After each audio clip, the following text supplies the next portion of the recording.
always humble, always hardworking. Congratulations on your incredible work in Tehran, both before and after the conflict. I imagine you must be exhausted. It's a lot of work. Tehran is going through a difficult time, is coping not just with war, but with terrible inflation, with an economic crisis, and with the digital shutdown that has been there for months. And I wonder just what it was like for you to work there following the beginning of the conflict.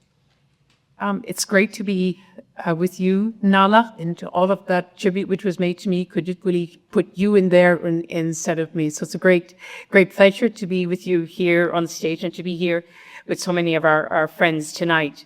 The situation in Iran was very difficult before the war which began on February the 28th, and still, despite the shaky ceasefire, shows no sign of ending completely.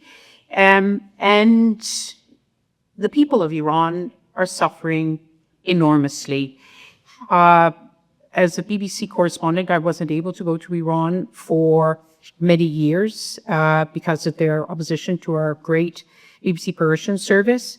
We only recently started getting visas. It is difficult to get visas. We are under scrutiny the whole time, under scrutiny inside Iran, under scrutiny outside Iran.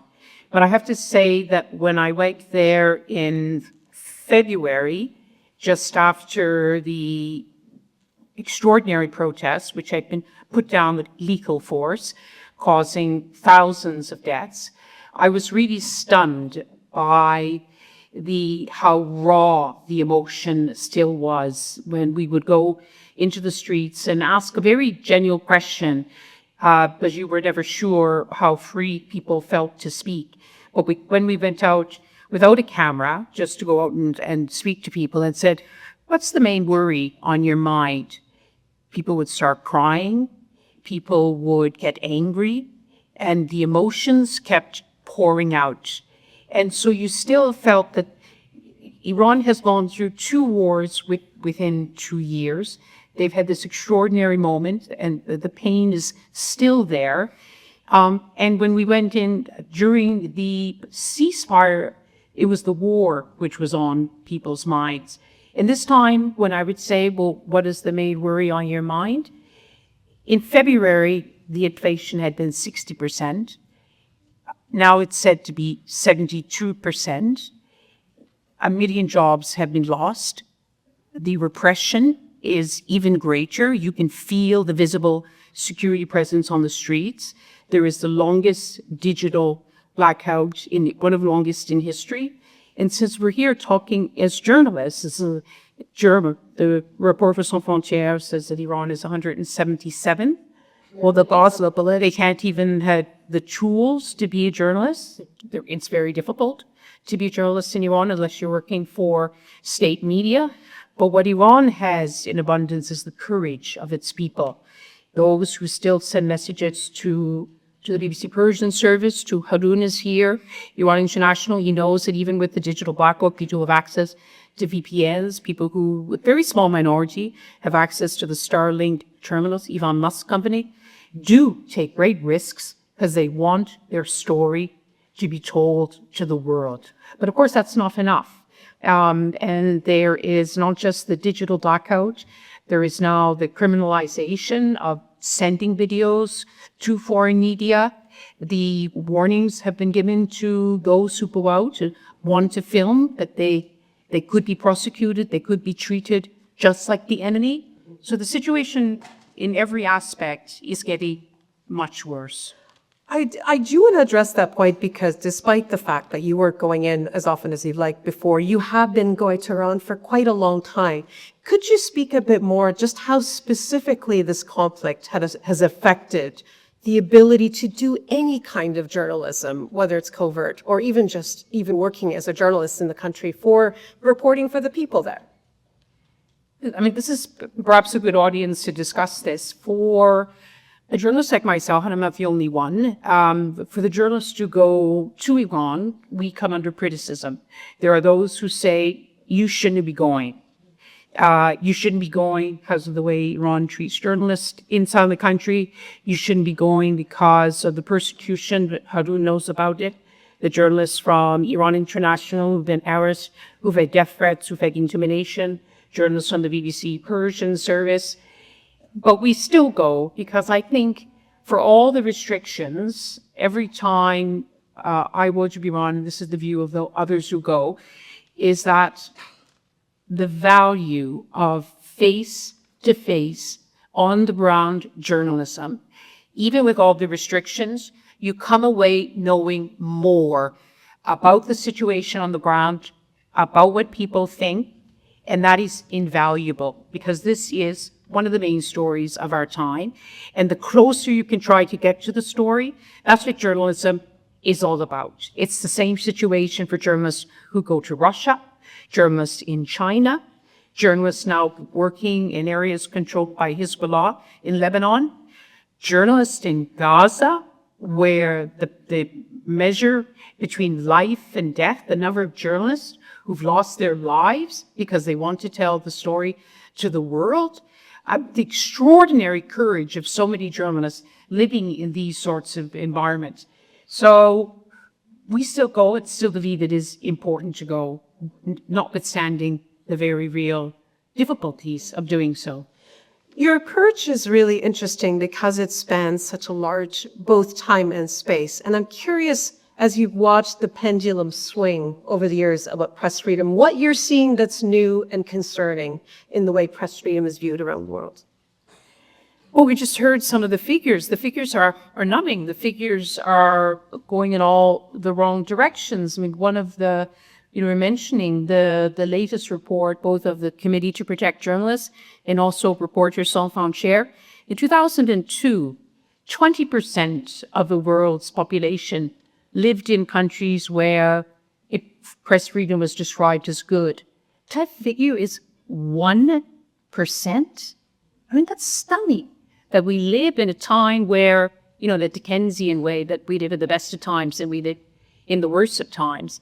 The number of journalists, last year, CPJ said more journalists had been killed just for doing their job than at any other time in history. The number of journalists in Gaza alone killed by Israeli actions are more than the First World War, the Second World War, the Vietnam War put all together.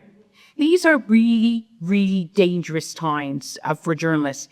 And yet, here we are here tonight, brought together because we believe in the power of journalism. And I believe, for those of us who are either involved in journalism or those of us who support independent journalism, because it is such a fundamental pillar of the society that we want to live in, you have to hold on to those moments of hope.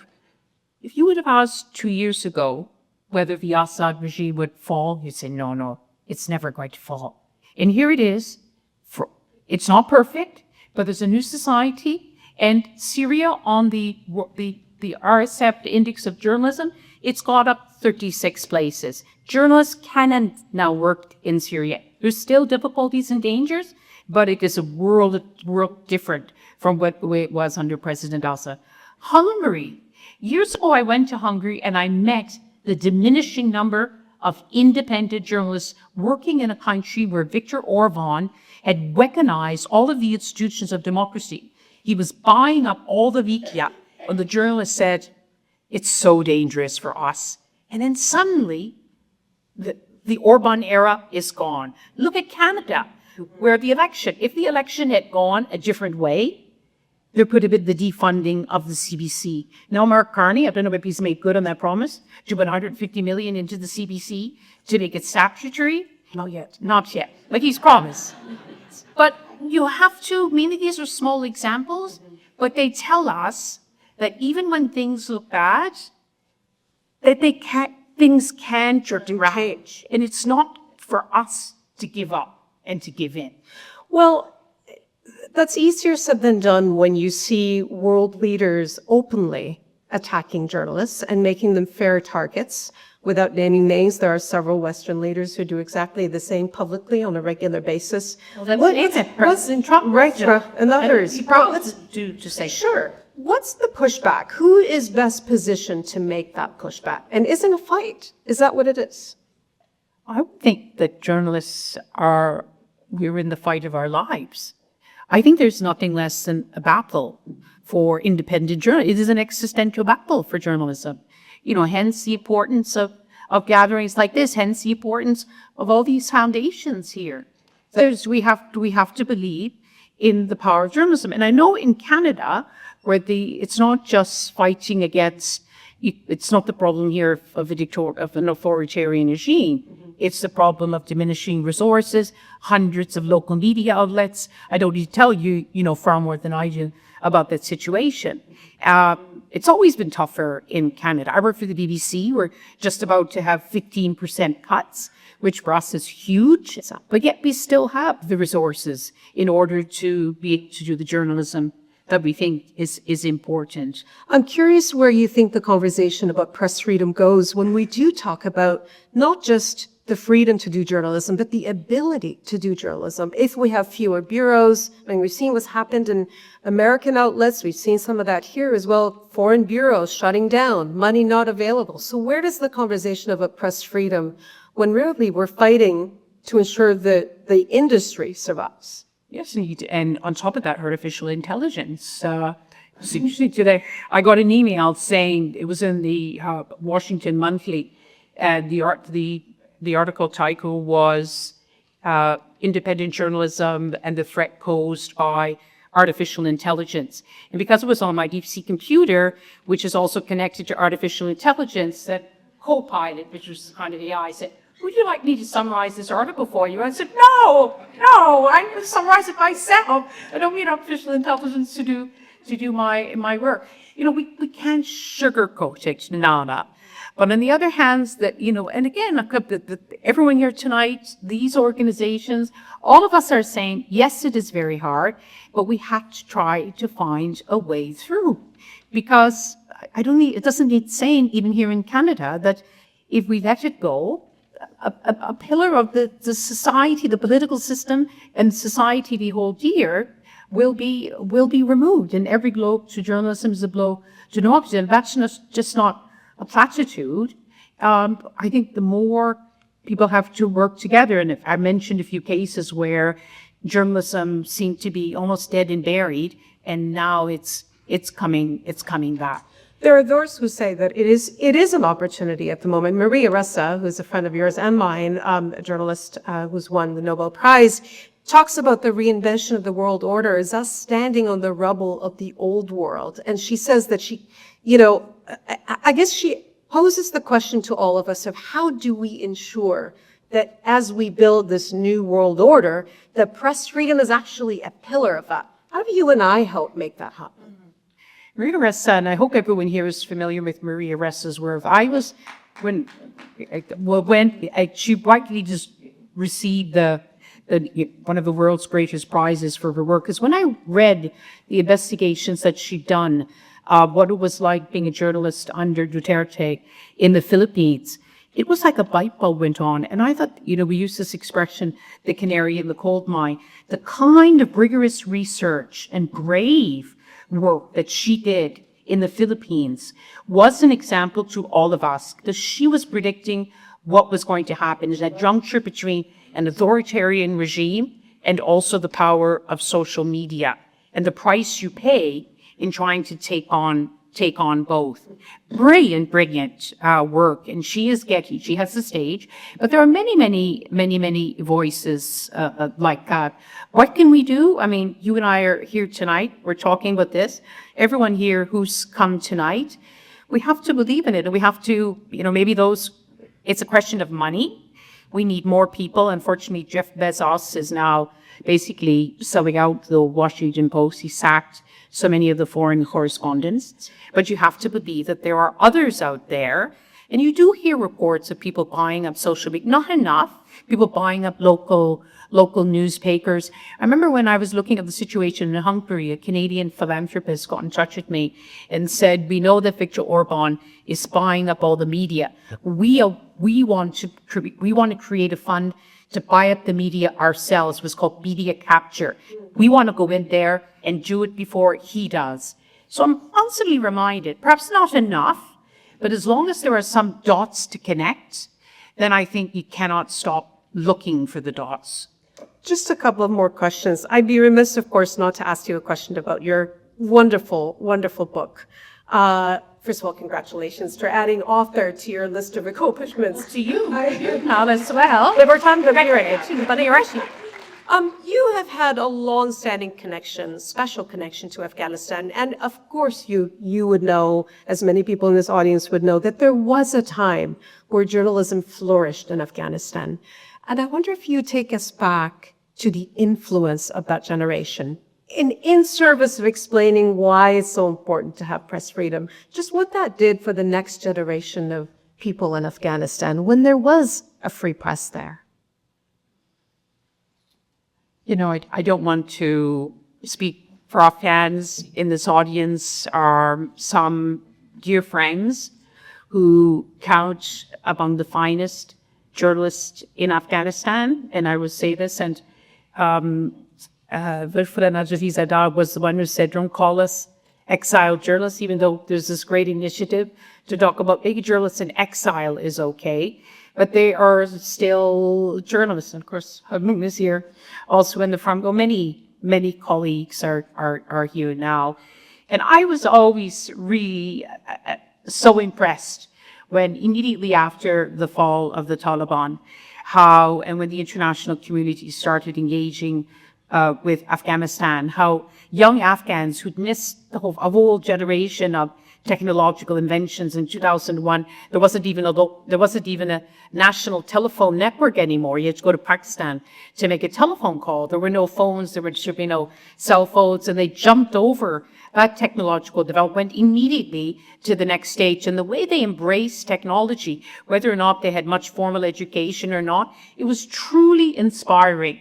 And it's been said many times, and I'll say it again there tonight, is that it was one of the, if not the top success story of Afghanistan. And I want to believe that it's not for nothing. You know, the fact that Najib and Soraya have been these driving forces behind the setting up of the Free Speech Center, the fact that new Afghan television and online networks have been set up in exile, that is a direct result of the kind of development that went on in Afghanistan. Of course, none of us would have wanted what happened to have happened. If only Afghans were working in Afghanistan, Walid is here, he was working in the occupied West Bank, that of course we all want to be working where we want to work, not being forced to leave our country. But it wasn't for nothing. And it was truly, truly stunning success with a bit of help from the international community, and then it took off. You know, the BBC, when I lived in Afghanistan, the BBC was by far the most watched, at that point, there was listened to network in Afghanistan. I will proudly say that Afghan networks left us in the dust of Afghanistan because they, hundreds of television, radio, and online networks were set up. And Afghans were telling their own stories, which is as it should be. And they worked with international journalists, and journalism was the better for it. And certainly Afghanistan was the better for it. The world was the better for it. The world was better for it.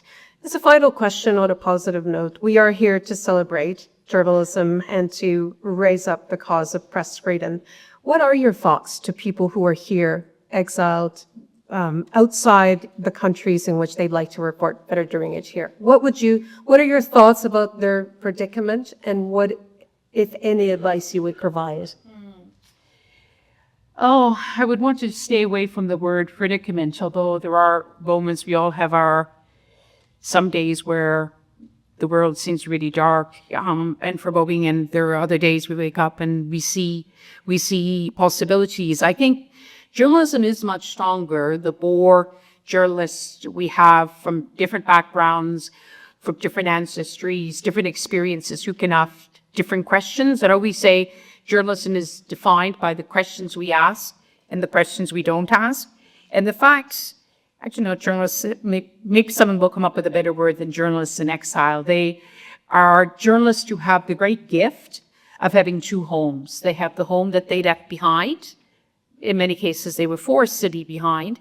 And they have a new home, and I hope it is a home which has welcomed all of you with open arms and made you feel at home. And with these two different experiences that you will ask questions that you or I, Nahlah, as well, of course, you had your two ancestries as well, as your first book so eloquently described.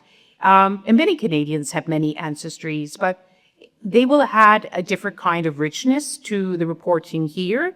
And of course, journalists can also, if you look, there was, again, this AMO Television has this great new cult program with the Globe and Mail feature called Johnny Gap, the soul of the corner, Johnny Gap. Thousands of people calling in. So because journalists are based outside the country, it doesn't mean that they don't have a foothold inside their country. And I think in the world in which we did, the technology we have, that I think sometimes we can blur the differences. So I would just say, keep going, and we'll be there with you. What a wonderful place to end. Thank you very much, Lyse Doucet. What an honor. What an honor. So great to see you. Thank you.